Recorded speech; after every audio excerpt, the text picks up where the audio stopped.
Buen día, ¿cómo va la vida? ¿Eh? Eh, una nueva jornada. Y vamos a invocar al Espíritu para que nos acompañe a lo largo de este día. En el nombre del Padre, del Hijo y del Espíritu Santo. Amén. Ven Espíritu Santo, lléname desde el comienzo de mi existencia de la gracia de la resurrección. Abre mi corazón para saber recibir y dar ese amor. Armoniza mi espíritu, mi alma y mi cuerpo. Ubica mis emociones, mis sensaciones y mi sexualidad. Llena todos los vacíos de ternura paternal y maternal. Dame la gracia de elegir la vida. Abre mi ser a la alegría y a la recepción del otro. Dame un corazón que perdone con facilidad y el deseo de desprenderme de las frustraciones y los deseos de venganza. Abre mi corazón al amor paternal de Dios y a la simplicidad de aceptar la vida tal como es. Espíritu Santo, que tu gracia abundante se derrame en mi corazón y acepte mi lugar de criatura y reconozca los beneficios que recibo de mi Creador. Amén. Hoy es un día también muy lindo, un santo, San Bernardo, abad. Quizás si alguno se anima a meterse en su historia, en su vida, a ir buscando un poquito todo lo que vive. La reflexión hoy va a estar en torno al Evangelio, y dice así: cuando los fariseos se enteraron de que Jesús había hecho callar a los saduceos, se reunieron en ese lugar y uno de ellos, que era doctor de la ley, le preguntó para ponerlo a prueba: Maestro, ¿cuál es el mandamiento más grande de la ley?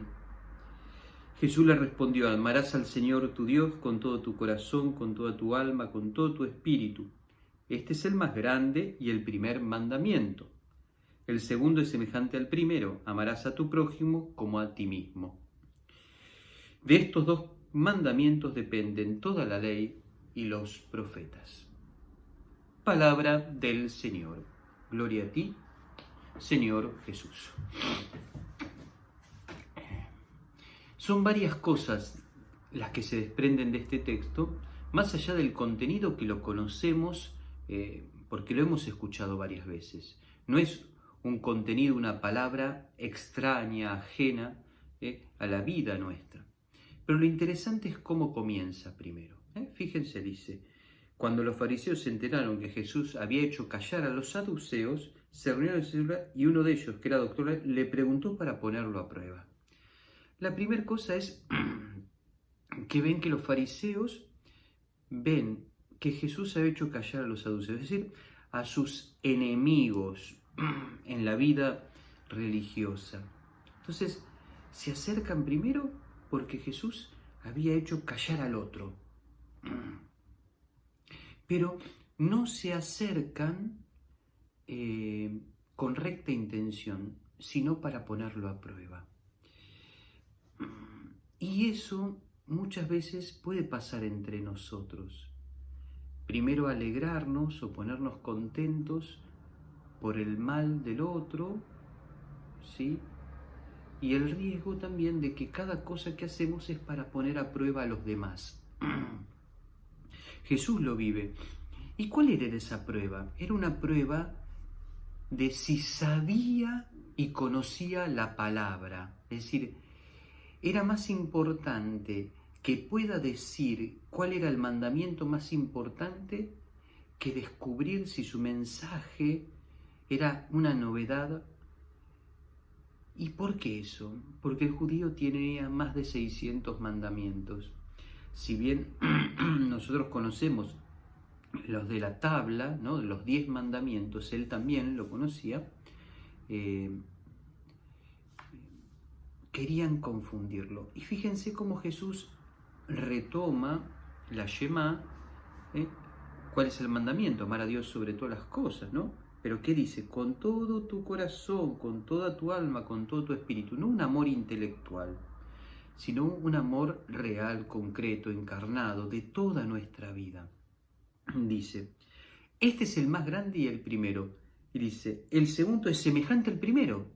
Lo asocia, es igual. No lo separa. Amar al prójimo como a ti mismo. retoma eso y une, es decir, no separa el amor a Dios y el amor al prójimo. Con una categoría muy clara en la época de Jesús, que amar al prójimo como se ama a uno mismo, como te amas a ti mismo. Es decir, un sano amor, como nos tratamos, como nos amamos, amar al otro. Ahí el gran problema es si nosotros nos amamos bien, pero eso es otro capítulo. Cómo Jesús vuelve a centrar. ¿Por qué? Porque el fariseo podía terminar diciendo, bueno, si yo amo a Dios, todo lo demás no importa, porque era el primero. Y capaz no es lo mismo primero en orden que primero en calidad. Acá Jesús une. Y acá es muy interesante porque nosotros a veces separamos.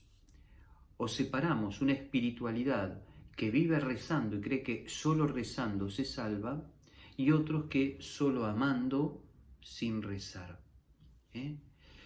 Lo uno es una espiritualidad desencarnada y no es el Evangelio ni el mensaje de Jesús.